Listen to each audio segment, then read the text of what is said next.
Hola! 3 weekends down, 3 races in the books as we finish the triple header in Brazil at the amazing Interlagos, where the only thing hotter than the asphalt is the passion of the Brazilian fans and has more twists and turns than a telenovela. This week, we'll discuss the long history of F1 in Brazil. We'll talk about the evolution of materials in our tech corner, and Corey and I will break down all of the action from this weekend. Put on your best carnival outfit, pour yourself a caipirinhas, and stick around as we drop the flag on another episode of F1 Brake Check. Welcome. You are listening to F1 Brake Check, the epic podcast for all things Formula One, where we discuss technology, history, news, and perspective. With your hosts, Scott Vick and Corey Breen. All right, we're back with another episode of F1 Brake Check. Let's talk about the history of the Brazilian Grand Prix. First held in 1972 as a non-championship event at Interlagos, which it translates into Between the Lakes, which it literally is. Like Monza and Mexico City, the track is actually built inside of a green space in the heart of the city. And in the case of Interlagos, or Between the Lakes, it's literally has a number of lakes that surround the track, and in some cases actually the track actually passes over. It leads to a very unique layout. Sao Paulo is well known for its unpredictable weather, and rain almost always plays into the Grand Prix weekend. So we'll discuss a little more about the rain here in just a little bit. So in 1973, the first championship event was held at Interlagos, and it was won by the Brazilian driver Emerson Fittipaldi, who was the defending world champion at the time. 1978, the race moved to Rio for 1 year after many drivers complained about the deteriorating conditions at Interlagos. And then in 1979, it returned to Interlagos after extensive upgrades and repaving was done to the track. So then the Brazilian Grand Prix alternated between Rio and Sao Paulo during the 80s. Alain Prost is the king of Brazil with 6 wins, 5 at Rio and 1 at Sao Paulo, but was frequently booed due to his rivalry with Senna. Brazil has been the site of many memorable moments. A lot of them I remember quite vividly watching. I remember 1991 when Senna won in the rain, and he won despite that his McLaren's gearbox was stuck in 6th gear. And he ended up driving the last part of the race with the car stuck in gear, and where he literally had to be helped out of the car because he was so exhausted at the end and so overcome by the emotion of winning his home Grand Prix for the first time. It was also 1994, Senna spun out on lap 55, and it allowed Michael Schumacher to come through and win the Grand Prix, and it was his first win at Brazil. But it was also kind of notable because it was the last full Grand Prix that Senna would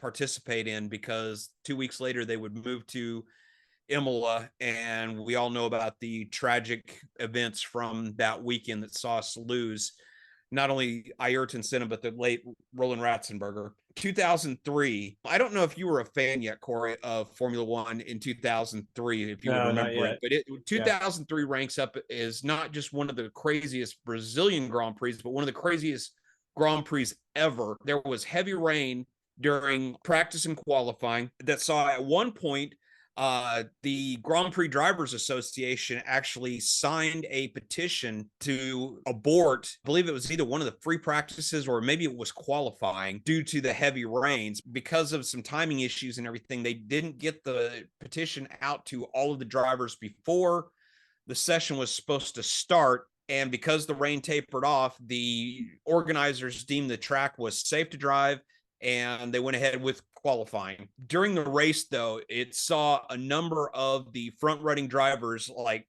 Schumacher, Kimi Räikkönen, all spun out, hydroplaned, crashed out of the race. There was a number of safety cars due to the various crashes. And at one point around lap 54, Mark Webber famously had a very big crash and saw all 3 of his 4 wheels actually wind up on the track. And after he went hard into the barrier, yellow flags come out. And then as the cars were circling the track, the safety car was picking up the leaders. Alonso, who was running in 3rd at the time, missed the yellow flag, hit one of Webber's wheels that was in the middle of the track, and crashed out while he was running 3rd. Well, shortly after that, they called the race because the race had been run more than 75%. So because of the debris and because of the continuing rain, they decided to call the event. They backtracked on the timing and scoring. So they declared, and I'm sorry, I said that Raikkonen crashed out right before Webber's crash. Raikkonen was leading the race, but he went wide. Giancarlo Fisichella in his Jordan passed him up. But when they went back on the timing, they declared Raikkonen the winner and Fisichella as the second place driver. Because of them going back on the timing, Alonso was declared to be in third on the podium, despite him crashing out because of Webber's accident. But after Eddie Jordan and the team protested, they went back and said, yes, there was, the FIA had to go back and say, yes, there was a timing error. And they declared Giancarlo Fisichella as the winner and demoted Raikkonen to second. 2006 was a really emotional one when Felipe Massa, one of the great Brazilian drivers, won the Brazilian Grand Prix for the first time, beating out his teammate and at Ferrari, Michael Schumacher. And it was also notable because that was Michael Schumacher's last race before his retirement, at least before his unretirement in 2010. 2007, it was another year where the last race of the season, Kimi Raikkonen, Fernando Alonso, and Lewis Hamilton came into the race in a three-way battle for the title. Kimi won the race, and by virtue of winning the race, won the world championship, with Alonso coming in second. And he won by, I believe it was a single point. And so another time that the championship was decided at Interlagos was in the next year in 2008, when Felipe Massa won the race, and the Brazilian fans thought that he had won the championship, but Lewis Hamilton actually finished well enough in the race that he actually won the championship, his first championship, by a single point. Yep. So 2009, we saw Jenson Button win his one and only world championship in the Brawn that was all conquering that season. 2012 saw another championship battle come down to the wire when Sebastian Vettel won his third world championship over Fernando Alonso, much to the dismay of Alonso, who thought that he had the title won. And then, of course, there was the amazing race in 2021 when Lewis Hamilton took on several new components to the power unit, but there was multiple things that happened before qualifying, and so he was demoted to 10th place on the grid because of various penalties. He's had a blinding start, hunted down the Ferraris, the McLarens, everyone else in front of him, and was actually able to pass Verstappen and go on to win the race in just an absolutely inspired drive. Interlagos 2021 probably ranks it right up there as one of his greatest ever. So that's your history of the Formula One in Brazil. All right, moving on to our tech corner. We've talked about different components of the car, such as the suspension, the brakes, the steering wheel. So this week we're going to talk about the construction of the cars themselves and its evolution from the early days of Formula One to the modern day rocket ships that they are now. So in the early days of Formula One, the cars were actually built on tubular frames. So it was a steel frame that was welded together into a rough shape, and then they would apply aluminum panels over the top of it that would give the cars their shape and everything, covering up the engines and things like that. As the cars evolved and into the 60s, and the engineers started moving the engines from the front of the car to the back of the car for the better weight balance, the engines were still actually nestled in a cradle inside of the tube chassis with aluminum skins over the top of them. But as the cars became smaller, lighter, and much lower to the ground, Colin Chapman actually came up with the brilliant idea of actually making the engine a stressed member of the car. And so thus the monocoque was born.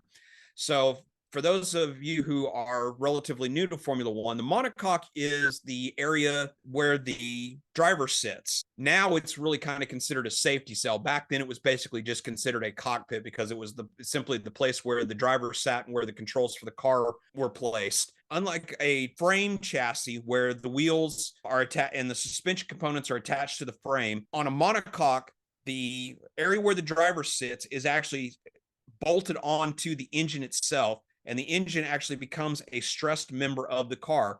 But what this does is this takes and allows the car to be much lighter weight because you no longer have the additional weight of the tube frame of the chassis. And it also takes and makes it much easier for the engineers to be able to take and make quick changes to things like the suspension and brakes and such like that, because they're able to move components back and forth across the platform. Fast forward into the 70s, and as the cars continued to evolve and became a little bit larger, because I'm sure we've all seen the pictures of the cigar-shaped cars from the 60s, and then into the 70s when aerodynamics became much more prevalent and everything, and we started to see the side pods grow. When the cigar-shaped chassis, the radiators were usually placed in the front of the car, in front of the driver, and then the pipes for the cooling were actually run through the inside of the monocoque, which often made the monocoque quite warm,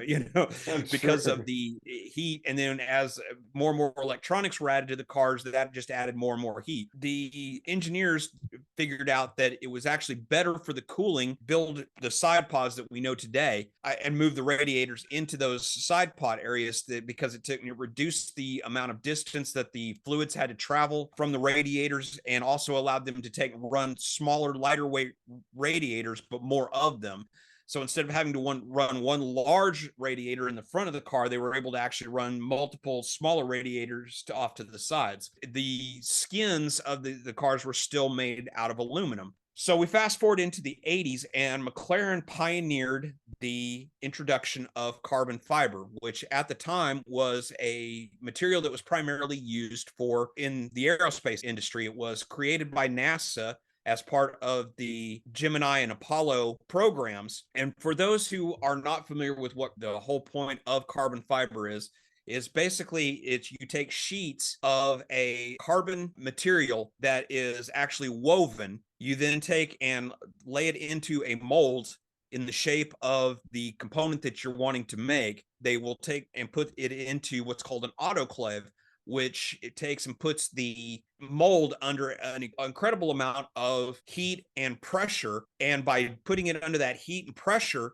that carbon fiber now will retain the shape of the mold, because the sheets themselves are actually, before they're cured, are actually quite flexible. They're like a fabric until they're actually molded into the shape that they will eventually become.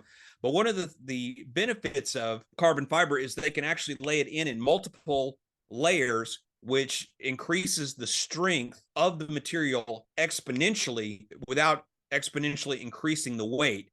So depending upon the part of the car that they are creating out of carbon fiber, the material will often be twice the strength of a comparable size piece of steel, but it will have a half to a third of the weight of that same steel. And one of the other benefits of carbon fiber over aluminum or steel is because of its very nature, because of the way that it's woven.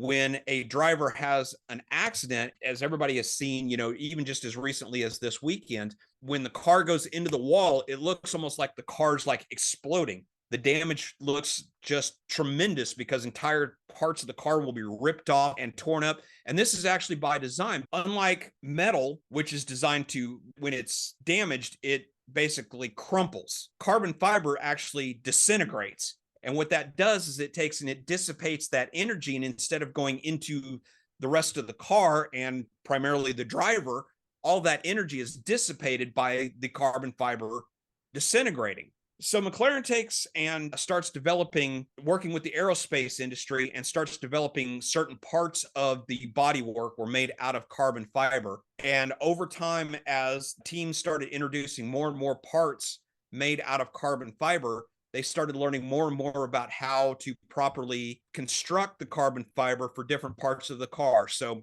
some of the more stressed members of the car, such as like the areas around where the suspension components are connected to the car and parts of the monocoque, they will actually use layers of the carbon fiber sheets over a honeycomb core with multiple sheets of carbon fiber. So it basically creates like a sandwich, and it makes a crushable structure that has much more strength than a traditional metal skin would have, but also has that energy absorption properties that we just talked about. So now we're at the point in the 2000s and up to modern day where almost every single component besides parts of the power unit are made out of carbon fiber. So you can see it on when they're doing the grid walks during the telecast. You can see it during when the cars are sitting in the garage. So cooling of the brake ducts, the arms that are part of the suspension are made out of carbon fiber. The wheels are made out of carbon fiber with the electronics embedded inside of the carbon fiber. The bulkheads are made out of carbon fiber. All of the skin on the outside is made of carbon fiber. The housing of the transmissions and the differentials are made out of carbon fiber, with the exception of parts of the power unit. So like the block on the internal combustion engine and the turbo housings and things like that, those will all still be made out of metal alloys, simply because carbon fiber can't handle the heat and the stress that some of those components produce.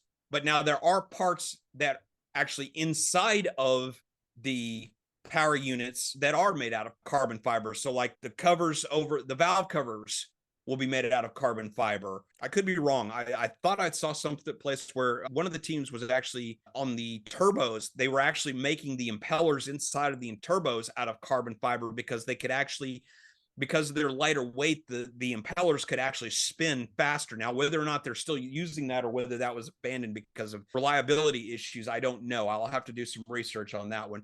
But so like literally 90% of the car is probably made out of carbon fiber now.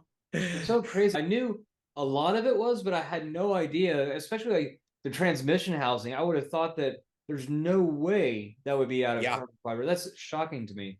Yeah, it's actually made out of a sandwich of the aluminum honeycomb and carbon fiber. Which makes sense because the aluminum will dissipate the heat, like you were saying.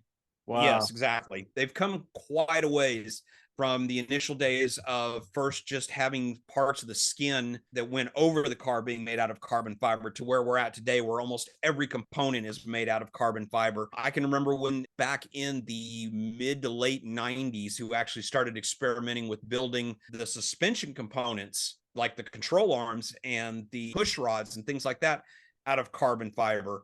And they actually innovated. One of the things that we didn't talk about during the last podcast when we were talking about suspensions is one of the things that Terrell actually pioneered was they started using carbon fiber for the suspension component in the 80s and 90s. They started making them as thin as possible in order to reduce the weight. Well, when Terrell started experimenting with carbon fiber for the suspension components, they were actually able to make the components wider.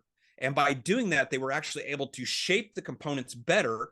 And because they were lighter weight than the traditional aluminum suspension components that they were using, they were actually able to shape them, and they actually became part of the aerodynamics of the car, and actually was able to help produce more downforce on the cars by being able to take and mold and shape the suspension components in such a way they literally became wings on the car. They actually literally became like another aerodynamic component. Those engineers, man, they produce some science fiction, don't they?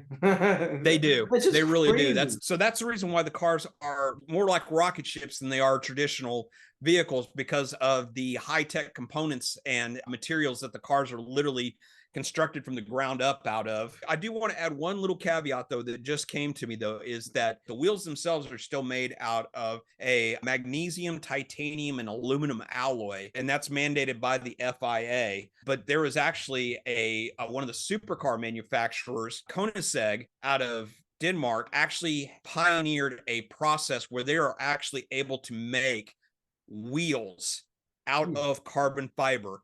And according to the engineers at Koenigsegg, the wheels weigh a fraction of what a traditional metal alloy wheel will. I mean, we're talking like, I want to say, don't quote me on this, but I want to say it's somewhere in like the ballpark of like 8 or 10 pounds for a full size wheel that is made out of carbon fiber. And according to the engineers, that it's actually more durable than a traditional alloy wheel, at least until you rub it up against something. And then because of the nature of the wheels, they break. And if you like get a curb rash, you have to replace the whole wheel. You can't replace it. Well, it's like you said earlier, it's designed that way so it just breaks apart versus the tremendous impact. Yeah, okay. Exactly. That makes sense. Yeah. Yeah, that's our tech corner for this week, talking about the materials that are used to construct Formula One cars. As we've talked about, I think here on the podcast and also in our own personal conversations, that's one of the things that has always drawn me to Formula One is not just the racing aspect of it and the interpersonal drama with the drivers and things like that, but it's also been the technology. And that's the reason why there are other racing series that absolutely bore me to tears, because for multiple reasons, but it's that lack of the technology and the fact that Formula One has always been literally on the bleeding edge of technology in the automotive space. And there's always been the saying, win on Sunday, sell on Monday. Yeah. And because things that the engineers learn, and then a lot of the advancements that we have in modern day road cars, most of them came out of motorsports and primarily F1. Now, the thing is, though, is that the trickle down from F1 to our road cars that you see every day is pretty wide, because it's what they learn in Formula One then trickles down to other forms of motorsports. And then from the other forms of motorsport, it slowly trickles down into our road cars most of the time. So something that you might see in Formula One today, something that you might see, like, say, in IMSA or in IndyCar, we might see that in 3 or 4 years. But the thing is that was actually a lot of those components and those technologies were actually in Formula One 5 years before they made it to IndyCar or into IMSA. And then they eventually trickle down to us. So it's like something that I guarantee you there are things that on the Formula One cars right now that we don't know about, that we as the general public are not privy to. But in 7 to 8 years, those things will eventually trickle down into our road going cars. Nice. But there is that wide gap just simply because of the technology. They're so far ahead on the technology front. So on to news. So first thing we have to do is we have to lead off today. There was a couple things that we didn't get to cover last week during the Mexico Grand Prix that I want to hit on real quick. The first one is I wanted to get your feelings on the fact, because I'm sure we all saw it during the telecast, that when they were doing the post-race interview right before the podium ceremony, and Leclerc was being booed quite dramatically by the fans because of what they perceived as Leclerc punting their hometown hero Perez out of the race. And I wanted to get your take on it. Yeah, honestly, I can sympathize with that, but the problem is it wasn't Leclerc's fault. No. Perez was being overly aggressive. He even admitted that. He was being overly aggressive. So he admitted it. Horner admitted it. Everybody admitted it. Go ahead. Even if he didn't admit it, you have one of the nicest guys on the grid, Leclerc, besides maybe Norris. He doesn't drive like that. He's not going to punt somebody off because like Bottas did. You're not going to pass me around to the outside. I'm sorry. You're out of here. He's not going to do stuff like that. He's a very clean driver. Again, very similar to what Norris is like. He's not going to do stuff like that. Checo was overly aggressive in that first turn. I can understand why he was, but that killed his entire race, like what we talked about in the last podcast. But my feeling is it was undeserved, unsportsmanlike conduct that typically you don't see in F1 fans. Again, I can totally understand you're upset. You're wanting Checo to win. This guy was raised in Mexico. He was born there. He's Mexican through and through. I can understand that. But at the same time, you have to put that aside when they're doing their interviews and everything like that. Maybe don't cheer for him, but certainly don't boo him.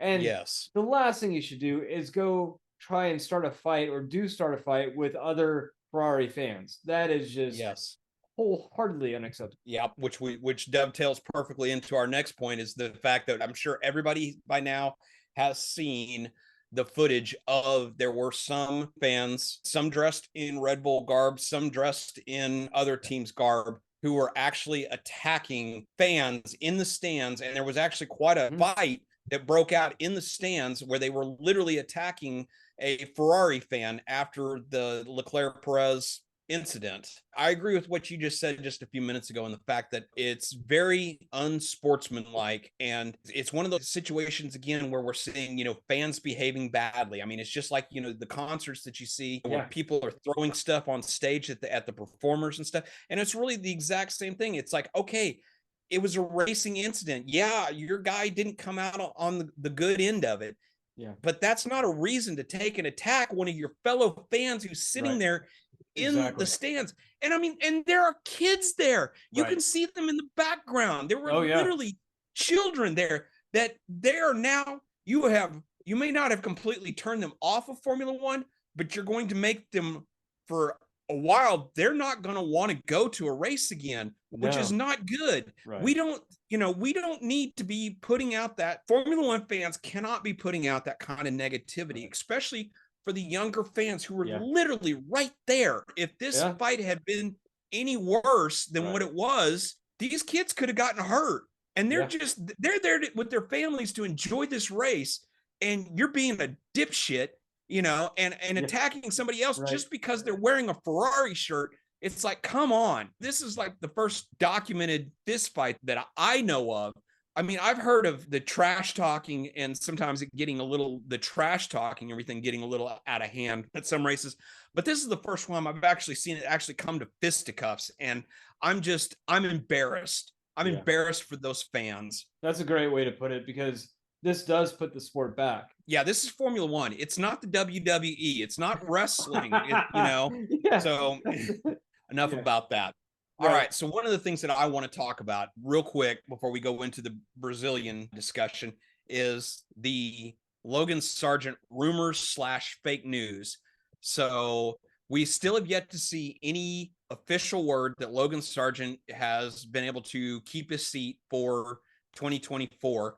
But we've seen all kinds of rumors floated around, both, in the mainstream media and on social media. One of them actually coming from the official Williams channel, a very cryptic message. But yet we have yet to see anything concrete. And I just wanted to get your, because we both got taken in by it. So I just wanted to get your take on it real quick. Well, so a couple of things. So I think 2 or 3 weeks ago, I saw on Twitter that Logan had been signed, everything was done and everything like that. And of course, I immediately say, Scott, have you heard? And Scott's like, no, that's probably fake news, dude. And it turned out to be fake news. But I fell wholeheartedly on that fake news. But the thing is not only Williams is now saying from their official account on Twitter, or now X, I'll always call it Twitter. I don't care, Elon. Even they are saying Logan's getting another year. And the other thing, too, is you can see Logan's demeanor has completely changed. Whereas before he was this nice, meek guy that would barely raise his voice. Now he's like getting in people's faces. He's talking. How the hell, he's cursing on the, to this racing engineer. So that type of bravado shows that there's something there. Whether or not it's fully signed, sealed, and delivered is another story, but something's there. Something's about to pop if it hasn't already. Yeah. What are your thoughts? I totally agree. I know we talked about this offline, but my sneaking suspicion is that they've extended the contract to Logan, and I have a sneaking suspicion that there's probably maybe 1 or 2 little things in there that I guarantee it's not around money or anything like that. It's probably more assurances for Sargent in the event that Williams suddenly just changes their mind and decides that they want to replace him. I have a sneaking suspicion that it might be, that the contract is in front of him. His team is working out the finer details, and it's just taking a little bit longer than what they thought it would take, and that somebody inside of Williams or somebody on his team accidentally leaked something to the wrong person and they ran with it. And when things weren't, quote unquote, like you said, signed, sealed, and delivered, I think that it's there. And I really thought that they would announce it right before Mexico. But then, when things didn't get finished then in time, if they don't already have it signed right now, I would be very surprised, but I'm pretty sure that if it's not already signed, it will be within the next week, and that they will make some kind of announcement probably before FP1 on Friday in 2 weeks at Las Vegas. Yeah, that would make sense, right? Yeah. It would make a lot of sense for them to take and do it before third and final U.S. Grand Prix. To me, that makes American driver announcing it at a U.S. Grand Prix, I think makes a lot of sense from an optics perspective. Yeah. So just the way he's behaving is completely different. Yeah, he's got a little bit of his confidence, a little bit of his bravado back. Right. Whereas before it's more like, I'm probably not going to be here next year. Yeah. Absolutely. think that Yeah. was So let's go right. ahead and talk about the weekend. So the first thing we have to talk about is, as I mentioned during our history lesson on Interlagos, is we need to take and talk about the weather at Interlagos. And I've seen Yeah. some torrential downpours over the years at Interlagos, and it doesn't seem to matter because of Sao Paulo's proximity to the ocean. There's always a threat of rain. 2003, other years we've seen rain play into the weekend, but no, I have never seen anything like what we saw this weekend. Yeah. I'm sure everybody by now has seen pictures and the video footage during qualifying during Q3 when they showed the picture of Max Verstappen's car coming up the front pit and the sky is just as black as our background. It was almost like he was driving into a night race. Yeah. Yeah, it was. And then the torrential, it was that dark. and then the torrential downpour. Actually, the winds actually tore the roof off of one of the grandstands. I didn't hear about that. Wow. Yeah, there's actually you can find it on it's either Instagram or on X, formerly known as Twitter. There was actually a fan who was in this grandstand that was like recording it on their phone. They were recording the rain, and then all of a sudden he pans over and you can see the roof of the grandstand literally rip off. And it wasn't like a solid, structural type awning or anything. Like, it was either some kind of plastic or fabric type covering, or maybe it might have been a very thin aluminum or something, but it wasn't like a heavy duty structure. So yeah, a heavy duty roof and everything, but still it's a pretty dramatic moment when that came flying off. Right. But it's funny, even watching after all the interviews, they had to actually shut the garage doors because of how bad the rain was. Yes. Just crazy. Yes, it was quite crazy. FP1 was dry as a bone, and then Q1 and 2 were dry. It wasn't until we got into Q3 that all of a sudden those clouds bubbled up and it just all hell broke loose. It did.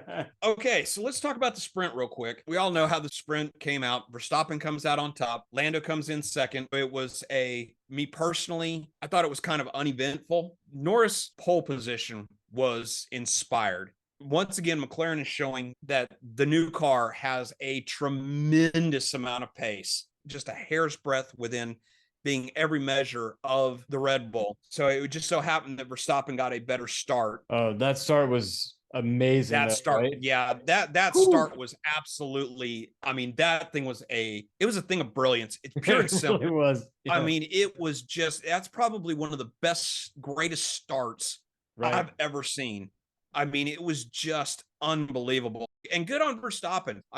Once again, he is showing that it's not just the car. It is a fact of one of the best drivers on the grid in the absolute best car. And as we've talked time and time again this season, he has taken everything that car has given him and he has wrung the maximum amount of potential out of it. And that's the reason why he has just been so absolutely dominant this season. Yeah, it's been amazing that all the naysayers now are starting to say, hey, look, Max Verstappen, it's not just the car. This guy actually is driving, and we'll talk about this more in the race, but I really think that Max had more to give. He just was managing his tires.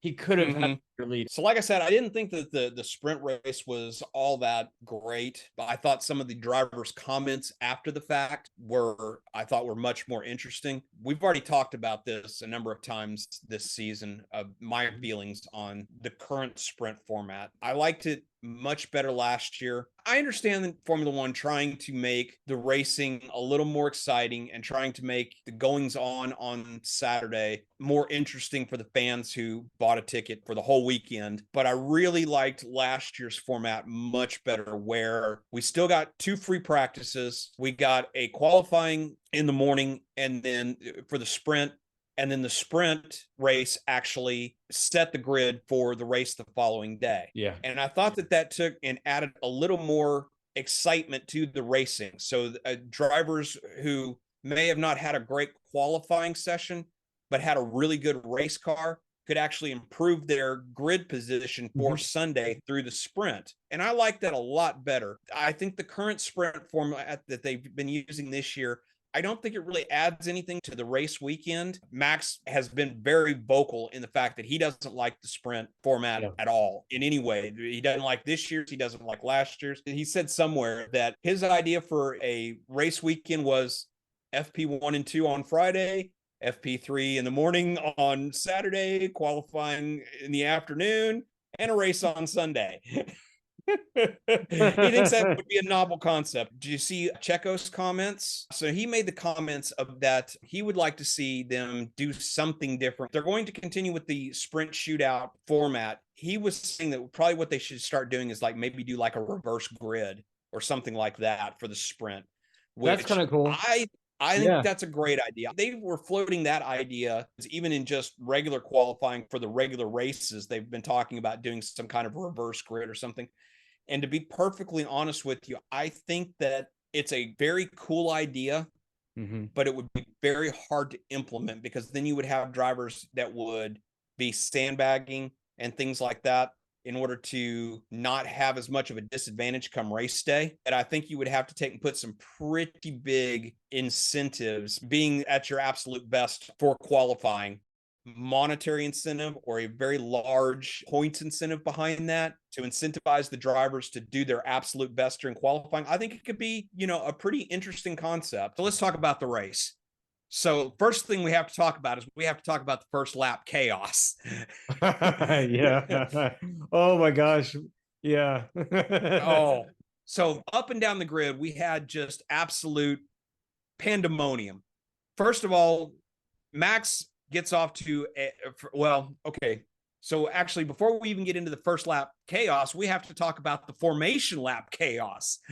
Yeah, that's true. Leclerc, who qualified P2 in an absolute brilliant qualifying effort, qualifies P2, barely misses out on pole, and on the formation lap he loses the hydraulics on the car, locks up the rear end, and spins the car off into the barrier. I saw that and I just looked and just all I could do is think if this man had any amount of luck, he would win more Grand Prix. It's just crazy to me how bad. I mean, look at him. Okay, so he has a DNF.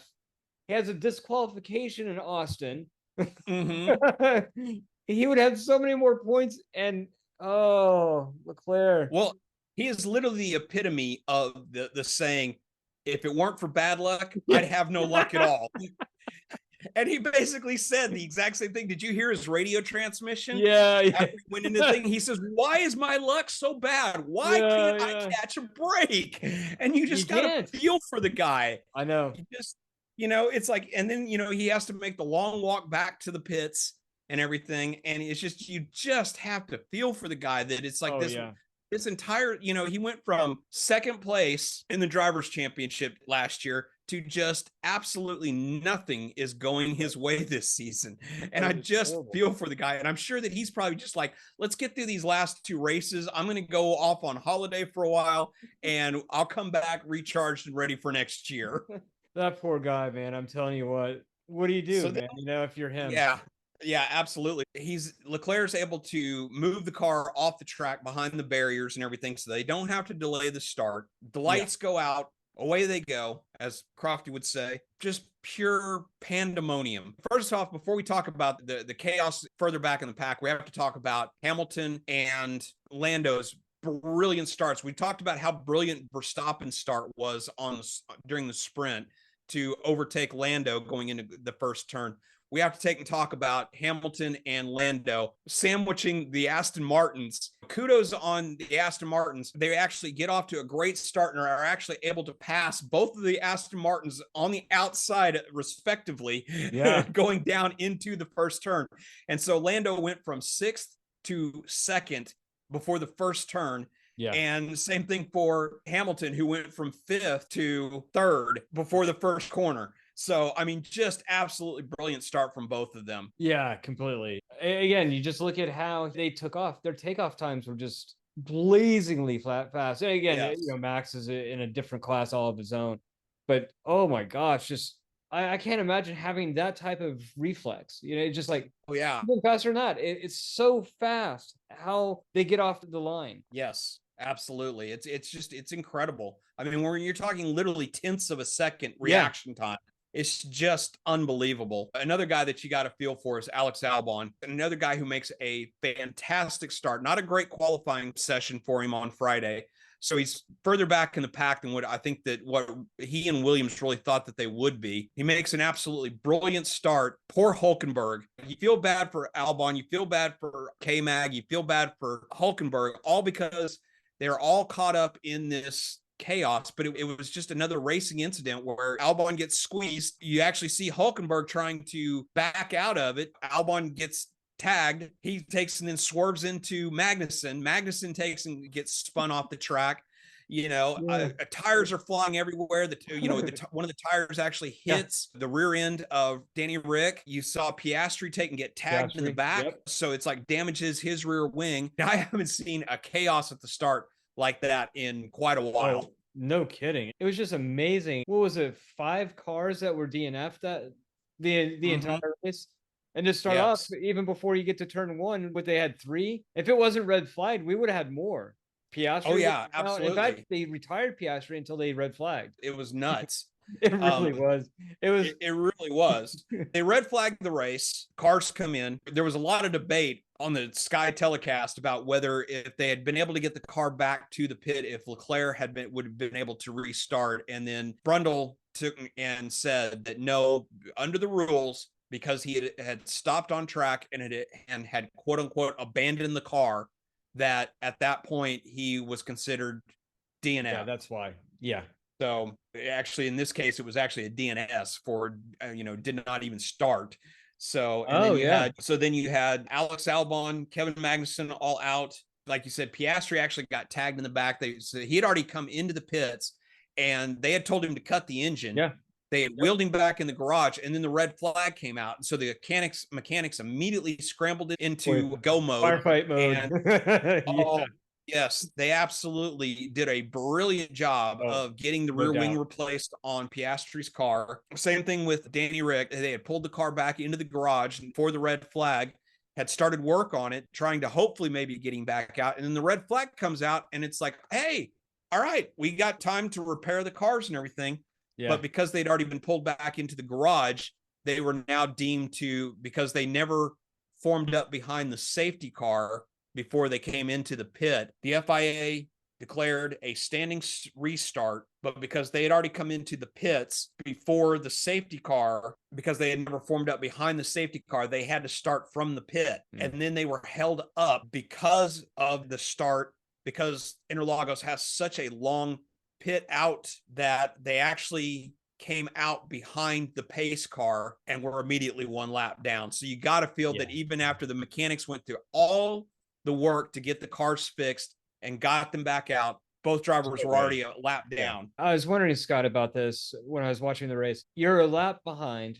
There's absolutely no way that you're getting points. Why not retire the car? Is it just because it's so late in the season? They're just like, we don't care about the miles on the engine. That's exactly what it is, sort of. In the case of Piastri, he's a rookie. Okay. So because of the limitations now, because once upon a time when the teams had a rookie driver, back when there were no limitations on testing, the rookie drivers would literally get hundreds of hours of seat time in the car in the real world on a track pre-season. Then when the limitations in order as a cost-cutting measure were made on preseason and in-season testing, the rookies suddenly no longer had those hundreds of miles of experience during the season. Especially in the case of Piastri, they were using it almost like a test session.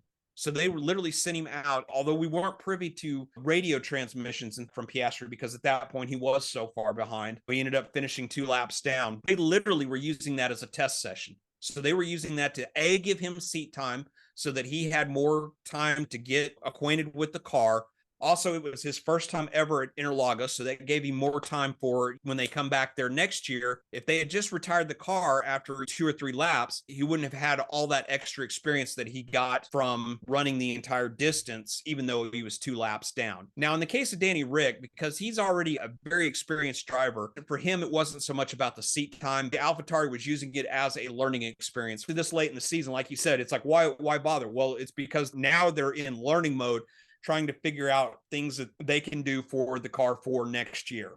Yeah. So that was the whole reason why they went ahead and even though that they knew that they didn't have a chance at the race, they knew that this was a good opportunity to get in test miles. That makes a lot more sense. Next thing we got to talk about, though, is even though they lost out a little bit at the start of the race, we have to talk about the resurgence of Aston Martin this weekend. Yeah. It was incredible the fact that both the Aston Martins qualified on the second row, locked out the second row. Stroll, who we have said in the past looked like he was completely lost, he was having a horrible time. He actually manages to out-qualify his much more seasoned and higher rated teammate and actually outshines him and actually has absolutely brilliant race and brought the car home in 5th. And then from start to finish, Fernando Alonso, Alonso's drive on Sunday was one for the ages. It really was. And the battle at the end with him and Checo really wanted to get that 3rd place to help extend that points lead for P2 in the Drivers' Championship. That was right up there as one of the most classic battles. It was right up there with Senna Prost at Suzuka.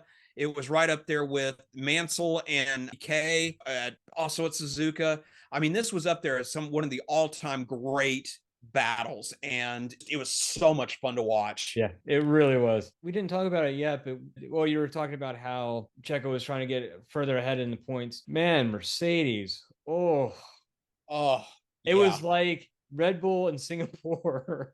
That's how bad these guys had it. Oh my gosh. Yeah. Just nothing. They had nothing, no pace, nothing at all. No. They had no pace, and poor Russell has to retire the car. I forget what lap he retired it on, but it was very early on in the race because he lost the oil pump, was overheating, and they were losing pressure. So he ends up having to retire the car so that they didn't actually end up blowing the engine, because I believe he's already taken on his allotment for power units for the season. So if they had blown the engine and he had to replace the power unit, then the grid penalties would have started kicking in. Totally understand why they retired the car in his case. Toto Wolff said this weekend was just absolutely unacceptable. This is not the way. Again, it's for Singapore. As great of a driver as Hamilton is, he didn't have the pace. He didn't. His initial start for the race was amazing. But yeah, the fact that the car dropped off so dramatically during the race, I think he was really quite lucky to bring it home in 8th place, to be perfectly honest. Yeah. Any less of a driver would not have finished in points. He probably wouldn't have. The driver. Yeah. Yeah. Because like Alonso, he is such a cerebral driver in the fact that in the way that he manages the car and he manages the tires. I mean, he still came home almost over a minute down, 60 something seconds, 62, 63 seconds behind Pierre Gasly. Like you said, that it all comes down to the driver in that case. Yeah. So talking about Sargent, he got unfortunately, who was it? It was Sainz that I thought may get a DNF, but obviously he didn't. He did finish, but had he dropped out, Sargent would have actually made points. Would have been in the points. And he was only 17, 18 seconds behind Ocon at the end. Really close. It was really a great drive for Logan. Even though he didn't qualify well, he had a great race. He kept his nose super clean. The pit stops were on point. So it's like good on him, good on Williams for getting so close. Once that weight is taken off of him, I think we're going to see him start to shine even more than what we're seeing right now. I think we're going to see him start to get back to the form that he was starting to approach right after the summer break. What we saw at Zandvoort, I think that accident at Zandvoort took a lot of wind out of his sails, took away a lot of his confidence, and I think that's starting to come back now. and the team is behind him. They're giving him a car that he can be comfortable in and that he can really start to push. So I can't say enough about how excited I am to see Sargent starting to turn things around. I'm glad he didn't get Mick Schumachered, that he actually has a team that believes in him and is willing to push him forward. So congratulations to him, or hopefully congratulations officially to him, and definitely to Williams' leadership. Yes, absolutely. So Alfa Romeo, man, this is another thing. Bottas looked so strong on this track. He looked phenomenal, and then he gets a DNF. Yes. This is a track that Bottas has always gone very well at. Oh yeah, he leads. He owns still the fastest lap record. Yes, he still owns the record for the fastest lap at this track. I mean, that's how much he loves this track. We didn't really talk about the track itself that much, but this is a track that is just fantastic. I put Interlagos right up there with like Spa and Silverstone as the greatest track in the world. Almost universally, the drivers love it because it is such a great track. Because kind of like Austin, it has a lot of really high speed, long straightaways, long high speed corners, intermixed with a section of lower speed corners towards the end of the lap. But this is a track that has suited Bottas for over a decade. When he was at Mercedes, he was always so good at Interlagos. Right. And so he started off looking so good at the beginning of the weekend, and it all just went in the crapper later on. It was the car. You can't blame the driver on this when this was mechanical. Yeah, the car let him down. I think we talked about it last week that I really think Alfa Romeo is one of the teams that have called it a day on this year's car, and they're putting all of their efforts into next year's car as far as development work and everything goes. I would be very surprised if we saw any more good results out of either one of the drivers at Alfa Romeo. I think that they're just trying to limp their way home for the remainder of the season so that they can go on holiday and then regroup and recharge for next season. Exactly. So contract extension to 2030. Yeah. So we got the news this weekend. So we've been getting a lot of contract extension news at each event, it seems, the last few weeks. We saw Mexico get a contract extension to, I believe it was 2028 we talked about last week. Yeah. And now Interlagos has gotten a contract extension till 2030. So we're going to be coming back to Brazil for the foreseeable future for quite a few years. It is up there as one of my favorite tracks, and the track itself and the drama it provides, I think, is just great. And I'm super excited. So you want to talk about next week? We'll have our Las Vegas race in 2 weeks, right? Yes, exactly. So we'll do a preview show next week.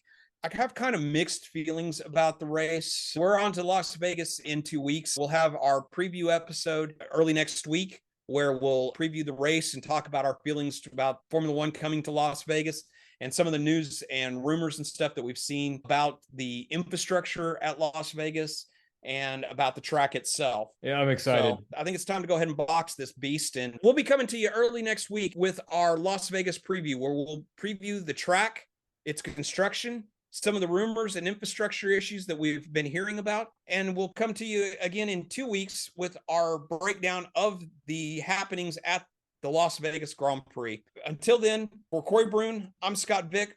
We'll see you in a week. Thank you for listening to F1 Break Check. If you have enjoyed what you heard, don't miss a single episode by hitting that subscribe button in your favorite podcatcher. Also, help us grow by sharing us with your friends and fellow F1 fans. We value your feedback and passion, so please take a moment to review our podcast. Your reviews help us grow and improve, and it means the world to us. Share your thoughts, rate us, and let us know how we can make the show experience even better. F1 Break Check is a production of Break Check Media. For your hosts Scott Vick and Corey Brune, until next time, stay inside track limits and try not to pitch it in the kitty litter.